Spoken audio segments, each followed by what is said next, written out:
പിതാവിന്റെയും പുത്രന്റെയും പരിശുദ്ധാത്മാവിന്റെയും നാമത്തിൽ ആമേൻ. പരിശുദ്ധാത്മാവേ, എഴുന്നള്ളി വരണമേ. അങ്ങയുടെ വത്സല മണവാട്ടിയായ പരിശുദ്ധ കന്യാമറിയത്തിന്റെ വിമല ഹൃദയത്തിന്റെ ശക്തമായ മധ്യസ്ഥതയാൽ എഴുന്നള്ളി വരണമേ. ഈശോയിൽ സ്നേഹമുള്ള സഹോദരി സഹോദരന്മാരെ, ഒക്ടോബർ മാസത്തിന്റെ 15-ാം തീയതി പരിശുദ്ധ അമ്മയോട് ചേർന്ന് ഈശോയുടെ രക്ഷാകര രഹസ്യങ്ങളെക്കുറിച്ച് ധ്യാനിച്ചുകൊണ്ട് ജപമാല ചൊല്ലി നമ്മൾ പ്രാർത്ഥിക്കുന്ന ഈ ദിനം പ്രകാശത്തിന്റെ 5-ാം ദിവ്യരഹസ്യത്തെക്കുറിച്ചാണ് നമ്മൾ ഇന്ന് ധ്യാനിക്കുന്നത്. ഈശോയുടെ ആ സ്നേഹത്തിന്റെ ഏറ്റവും വലിയ പ്രകടനം അവിടുന്ന് തന്നെ പൂർണ്ണമായിട്ട് നമുക്ക് നൽകുകയാണ്. ലോകത്തിന്റെ അവസാനം വരെ നമ്മോടൊപ്പം ഉണ്ടായിരിക്കാൻ അവിടുത്തെ സ്നേഹം വിട്ടുപോകാതെ, ആ സ്നേഹം നമ്മളിൽ ഓരോരുത്തരും നിറയുന്നതിനു വേണ്ടി, ആ സ്നേഹത്തിൽ നമ്മൾ നിറഞ്ഞു ജീവിക്കുന്നതിനു വേണ്ടി അവിടുന്ന് വിശുദ്ധ കുർബാന സ്ഥാപിച്ചു. വിശുദ്ധ ലൂക്കായുടെ സുവിശേഷം 22-ാം അധ്യായം അതിന്റെ 19-ാം തിരുവചനത്തില് നമ്മൾ ഇപ്രകാരം വായിക്കുന്നു: പിന്നെ അവൻ അപ്പമെടുത്ത് കൃതജ്ഞതാ സ്തോത്രം ചെയ്ത് മുറിച്ച് അവർക്ക് കൊടുത്തുകൊണ്ട് അരുളി ചെയ്തു, ഇത് നിങ്ങൾക്ക് വേണ്ടി നൽകപ്പെടുന്ന എന്റെ ശരീരം ആണ്. അപ്രകാരം തന്നെ അത്താഴത്തിന് ശേഷം അവൻ പാനപാത്രം എടുത്ത് അരുളി ചെയ്തു, ഈ പാനപാത്രം നിങ്ങൾക്ക് വേണ്ടി ചിന്തപ്പെടുന്ന എന്റെ രക്തത്തിലുള്ള പുതിയ ഉടമ്പടിയാണ്. സ്നേഹമുള്ളവരെ, പരിശുദ്ധ അമ്മ വിശുദ്ധ കുർബാനയുടെ അമ്മയാണ്. പരിശുദ്ധ അമ്മ ആദ്യത്തെ സക്രാരിയാണ്. ഈശോയെ ഉദരത്തിൽ വഹിച്ച അമ്മ. എവിടെയൊക്കെ വിശുദ്ധ കുർബാന അർപ്പിക്കപ്പെടുന്നുണ്ടോ, എവിടെയൊക്കെ വിശുദ്ധ കുർബാന സക്രാരിയില് സൂക്ഷിക്കപ്പെടുന്നുണ്ടോ, അവിടെയൊക്കെ പരിശുദ്ധ അമ്മയുടെ സാന്നിധ്യമുണ്ട്. പരിശുദ്ധ അമ്മ നമ്മോട് പറയുകയാണ്, എന്റെ പ്രിയ മക്കളെ, നിങ്ങൾക്ക് ശരീരത്തിലുള്ള ഈ ജീവൻ കൊണ്ട് മതിയാകില്ല. ഈ ലോകത്തിൽ ദൈവത്തിന്റെ കൃപയിൽ നിറഞ്ഞു ജീവിക്കാനും മാമുദീസായിൽ നിങ്ങൾക്ക് നൽകപ്പെട്ട ആ ദൈവിക ഛായ, പരിശുദ്ധാത്മാവിന്റെ അഭിഷേകം നഷ്ടപ്പെട്ടു പോകാതെ ഈ കാലഘട്ടത്തിൽ ജീവിക്കണമെങ്കിൽ നിങ്ങൾക്ക് ഈശോ തരുന്ന ആ നിത്യജീവന്റെ അപ്പം, നിങ്ങൾക്ക് ഈശോ തരുന്ന ആ നിത്യജീവന്റെ അപ്പം നിങ്ങൾക്ക് കൂടിയേ തീരും. യോഹന്നാന്റെ സുവിശേഷത്തില് 10-ാം അധ്യായം 10-ാം തിരുവചനത്തിന്റെ 2-ാം ഭാഗത്ത് നമ്മൾ കാണുന്നുണ്ട്. ഈശോ പറയുന്നു, ഞാൻ വന്നിരിക്കുന്നത് നിങ്ങൾക്ക് ജീവൻ ഉണ്ടാകാനും അത് സമൃദ്ധമായിട്ട് ഉണ്ടാകാനും വേണ്ടിയിട്ടാണ്. പ്രിയമുള്ളവരെ, നമ്മുടെയൊക്കെ ജീവിതങ്ങളിലേക്ക് നോക്കുക.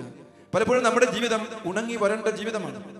ദൈവം ഇത്രയേറെ നമുക്ക് സമീപസ്ഥനായിട്ടും ഇത്രയേറെ തന്നെ മുറിച്ച് നമുക്ക് നൽകിയിട്ടും ആ തമ്പുരാന്റെ ജീവൻ സ്വന്തമാക്കാൻ കഴിയാതെ നമ്മൾ ലോകത്തിന്റെ ഓരോരോ സുഖങ്ങളിലേക്ക് നമ്മൾ പോവുകയാണ്.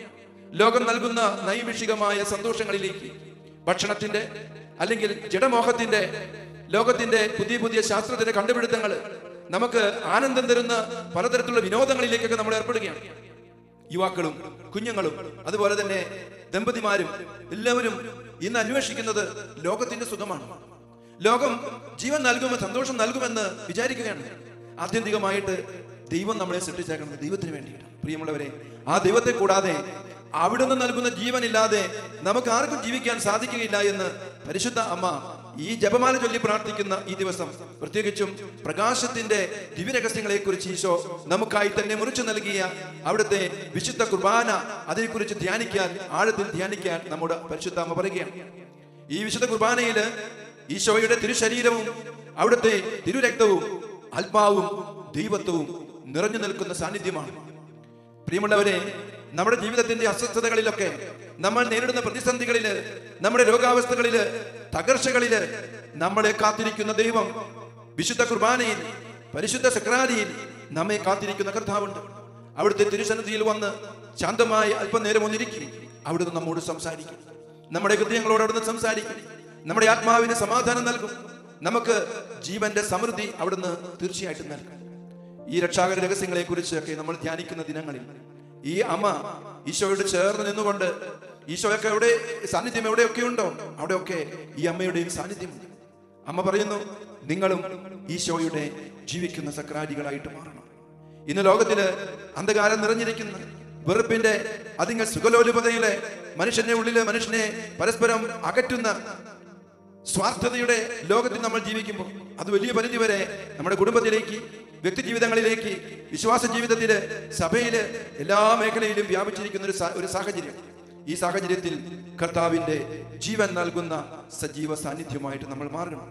നമ്മുടെ ജീവിതം, പ്രിയമുള്ളവരെ, മറ്റുള്ളവർക്ക് പ്രകാശം വരുത്തുന്നതാകണം, ജീവൻ നൽകുന്നതാകണം, രക്ഷയിലേക്ക് നയിക്കുന്നതാകണം. ദിവ്യകാരുണ്യ ഈശോയുടെ സാന്നിധ്യം നമുക്ക് ആത്മാർത്ഥമായിട്ട് ആഗ്രഹിക്കാം. വിശുദ്ധ കുർബാന ഏറ്റവും ഭക്തിയോടുകൂടെ, ഒരുക്കത്തോടുകൂടെ, വിശുദ്ധിയോടുകൂടെ, യോഗ്യതയോടുകൂടെ നമുക്ക് അർപ്പിക്കാം. ആ വിശുദ്ധ കുർബാനയിൽ നിന്ന് ലഭിക്കുന്ന ശക്തി കൊണ്ട് ഓരോ ദിവസവും ജീവിക്കാനുള്ള കൃപയ്ക്കായിട്ട് നമുക്ക് പ്രാർത്ഥിക്കാം. ഈശോയെ ഒരുക്കത്തോടെ നമ്മൾ സ്വീകരിക്കുമ്പോൾ അവിടുന്ന് നമ്മുടെ ഹൃദയത്തിലേക്ക് കടന്നു വന്നുകൊണ്ട് നമ്മുടെ കണ്ണുകളിലൂടെ അവിടുന്ന് കാണും, നമ്മുടെ കാതുകളിലൂടെ അവിടുന്ന് കേൾക്കും, നമ്മുടെ അധരങ്ങളിലൂടെ അവിടുന്ന് സംസാരിക്കും, നമ്മുടെ കരങ്ങളും നമ്മുടെ പാദങ്ങളും ഉപയോഗിച്ചുകൊണ്ട് അവിടുന്ന് ജീവിക്കും.